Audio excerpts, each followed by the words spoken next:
Good morning! Nandito kami, hindi pa kami naliligo. So, it's Monday. Monday, it's for Mama's duty day. Mayroon tayong naka-appointment na isang dog, isang Shih Tzu.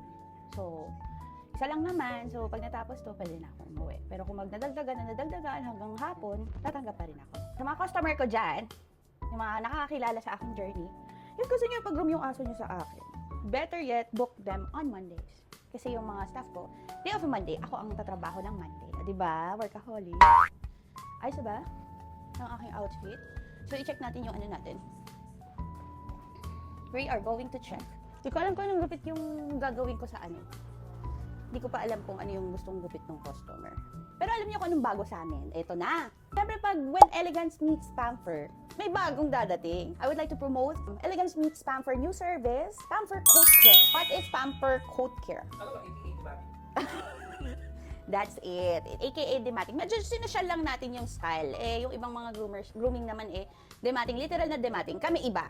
Meron kaming i-apply sa aso nyo na bukod sa pagmamahal.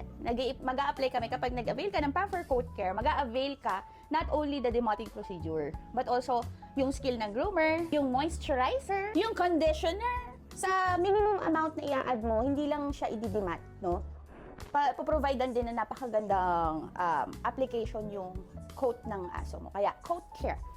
Gagayahin na naman ako ng mga best. That is Pamper Coat Care. So, if you wanna avail yung Pamper Coat Care, I highly suggest na i-check nyo muna yung mga dogs or cats nyo kung kailangan ng Pamper Coat Care. Pero kunyari, wala namang kailangan i-demat, tapos gusto mo lang Pamper Coat Care, okay lang. At least naka-apply yung mga moisturizer, mga conditioner sa aso ninyo. No need to buy local brands of conditioner and moisturizer, especially the finishing spray. Kami na ang bahala, dalhin mo na lang dito. Pwede ka naman magpaligo lang, tapos additional Pamper Coat Care, pwede din yon. Pero kapag may case ka na matted talaga, yan, Pamper Coat Care. And most especially, ang kinagandahan ng Pamper Coat Care is yung skill ng groomer na gagawin yung best, will take time, the proper procedure, nang hindi na i-stress ang dog or cat mo. That is Pamper Coat Care. Galing, no? So, magpe-prepare na tayo. Kasi, parating na yung customer. Shoutout nga pala, New Moon. Ayan, kita nyo ba? New Moon. By si Bulldog Groomer, Cesar. Ganda, B! Bili na kayo. Kasi meron din silang pang lefty. Tapos, ang gaganda ng... basta ang ganda ng gupit, quality. Magmula na naging groomer ako, parang naghahanap na ako ng quality scissor, quality ano. Pinadala lang na. Si Coffee. Hi, Coffee. Regular customer to eh. Hi, Coffee. Hello. Wala na ba yung nagugupit? Day off lang po nila, pero nagugupit din naman po ako. Babae nga lang. Yung pala hindi. We're using 5.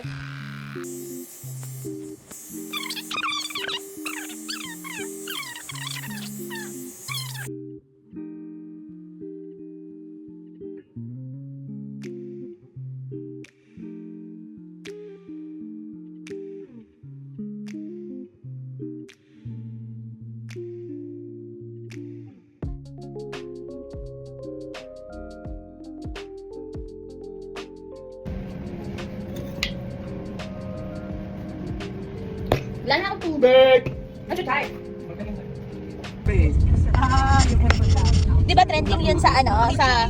Yun yung maaga-aga. Trending nga. Parang siya matokin ko eh. Hindi ko lang palang mag-date ba yun? Basta may date something. Hindi ko. Siya yung photographer namin dyan.